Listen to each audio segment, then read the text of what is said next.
Rail স্টেশনে একটা জিনিস দেখে মনে পড়লো, সেটা হয়েছে পুরোনো দিনের যে বাংলা ছায়াছবিগুলা, যে ছবির ভিতরে দেখতাম আমরা এই নায়িকা বা যে আরো যে লোকজন থাকে এই ক্রসিং এর ভিতরে এই যে পাওগুলো আটকে যাইতো, পাওগুলো আটকে যাইতে হয়েছে যে এগুলার ভিতরে। যখন এই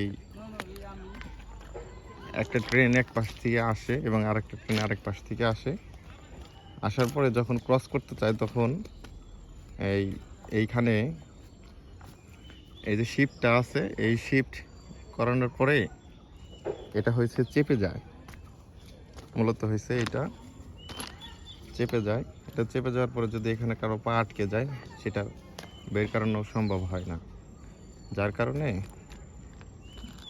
এখানে পা আটকে যায় এবং পা বের করতে পারে না।